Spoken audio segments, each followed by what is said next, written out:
பாராளுமன்றத்தில் இந்தியாவுடைய அரசியல் சாசனத்தை பற்றி அது அமலுக்காகி 75 ஆண்டுகளுக்கு பிறகு அதை குறிப்பிடும் வகையில், அதை போற்றும் வகையில் அதை பற்றிய விவாதங்கள் லோக்சபையிலும் ராஜ்யசபையிலும் நடந்தன. ராஜ்யசபையில அந்த விவாதம் நடக்கும் பொழுது இந்தியாவுடைய உள்துறை அமைச்சர் திரு அமித்ஷா அவர்கள் அம்பேத்கர் அம்பேத்கர் அம்பேத்கர் என்று சொல்லுவதை விட நீங்கள் கடவுள் பெயரை சொன்னால் நீங்கள் மோட்சம் அடைவீர்கள் என்று ஒரு கருத்தை பதிவிட்டார்.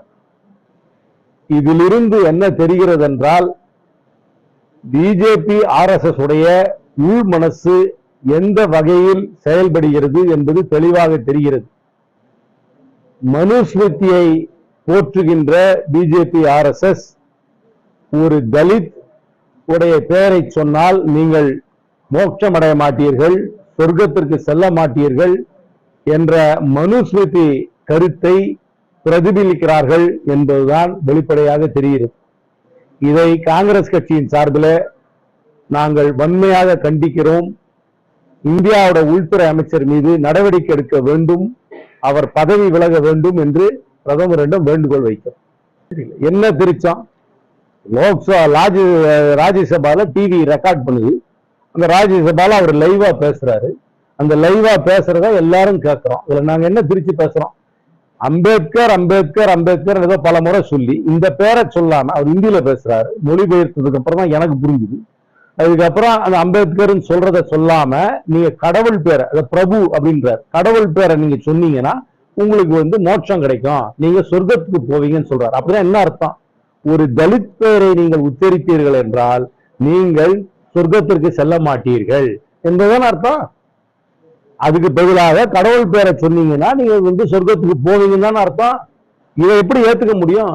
இந்தியாவுடைய அரசியல் சாசனத்தை உருவாக்கிய ஒரு மாமேதையுடைய பெயரை சொன்னால் நீங்கள் சொர்க்கத்திற்கு செல்ல மாட்டீர்கள், ஆனால் சொர்க்கத்திற்கு செல்ல வேண்டும் என்றால் நீங்கள் கடவுள் பெயரை சொல்ல வேண்டும், தாழ்த்தப்பட்டவருடைய பெயரை சொல்லக்கூடாது என்பதுதான் அர்த்தம். அந்த அர்த்தத்தோடு தான் அவர் சொல்லியிருக்கிறார். அந்த அர்த்தம் இல்லாமல் வேற எந்த அர்த்தத்தில் அவர் சொல்லியிருக்கிறார்? எங்களுக்கு புரிந்தது, எனக்கு புரிந்தது, எங்கள் கட்சிக்கு புரிந்தது, பொதுமக்களுக்கு புரிந்தது, எல்லாருக்கும் புரிந்தது இதுவாதானே. நீங்கள் என்று சொன்னால் என்ன, வேற என்ன அர்த்தம்? தாழ்த்தப்பட்டவருடைய பெயரை சொல்வது ஒரு தீட்டு என்று அவரை எடுத்து உணர்த்துகிறார். இந்த 21ஆம் நூற்றாண்டிலே எல்லா பிறப்பிலே எல்லாரும் சமம் என்று கூறும் இந்த சமுதாயத்திலே அவர் சொன்ன கருத்தை எப்படி ஏற்றுக்கொள்ள முடியும்? அதனால் அவர் பதவி விலக வேண்டும், அவரை உடனடியாக பதவி விலக்க வேண்டும். அதை நாங்கள் பரந்தருடன் வேண்டுகோள் வைக்கிறோம். காங்கிரஸ் கட்சி ஒண்ணுன்னா அறிவிப்பாங்க.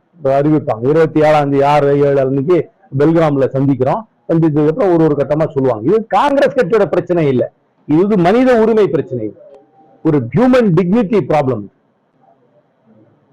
தமிழ்நாட்டில் ஆளுநருக்கும் ஆளுங்கட்சிக்கும் துணைவேந்தர் நியமனத்துக்கு திரும்ப ஒரு மோதல் போக்கு போயிட்டே இருக்கு. இந்த ஆளுநர் நான் சொல்றேனே, இவர் முதல்ல வடகிழக்கு மாகாணத்துல இருந்து இங்க ஒரு பனிஷ்மெண்ட் போஸ்டிங்காக தான் இங்க அனுப்பிச்சாங்க. அங்க ஒரு அமைதி பேச்சுவார்த்தையில நிறைய குளறுபடி செஞ்சு விட்டாரு சொல்லி இங்க வந்தாங்க. இங்க வந்ததுக்கு அப்புறமே அவர் அவருடைய குசும்பு அடங்கினவே கிடையாது. அவருடைய அரசியல் சாசனம் அவருக்கு போட்டிருக்கும் கோட்டுக்குள்ள அவர் அவருடைய அதிகாரத்தை அவர் செலுத்துவது கிடையாது. அதை தாண்டி தாண்டி ஒரு முறையும் செலுத்துகின்றதுனால வருகின்ற மோதல் போக்கு. இங்கு தேர்ந்தெடுக்கப்பட்ட அரசாங்கம் தான் அரசை நடத்த வேண்டும். அதை மீறி இவர் அரசாங்கத்தை நடத்த வேண்டும் என்ற எண்ணத்தோடு செயல்படுகிறதுனால் இந்த மோதல் போக்கு தொடர்ந்து கொண்டேதான் இருக்கு. கோயில்ல உண்டியில செல்போன் விழுந்ததை பத்தி என்ன சந்தேகம் இருக்கு? அந்த அறநிலையத்துறை என்ன சொல்லுதுன்னா சட்ட ரீதியா ஆய்வு பண்ணுவோன்றாங்க. அவரும் 6 மாசம் கழிச்சு குடும்பத்தை ஆவண ஐபோன் வாங்குறாரு. இது எப்படி பாத்தீங்க? உங்க பாயிண்ட் ஆஃப் இது இப்ப என்ன அவங்க என்ன நினைக்கிறாங்கன்னா, நான் பார்த்தேன் அந்த செய்தியை முழுசுமையா படிச்சேன். உண்டியல்ல விழுந்தது கோயில் சொத்து அப்படின்னு ஒரு பிரின்சிபல். இதுல இன்னைக்கு இப்ப இதுல ஒரு எக்ஸெப்ஷன் கொடுக்க ஆரம்பிச்சாங்கன்னா நாளைக்கு என்ன சொல்லுவாங்க? இன்னொன்னு எனக்கு தெரியாம மோதிரம் வந்துருச்சு, அதை திருப்பி கொடுன்னு கேட்பாங்க.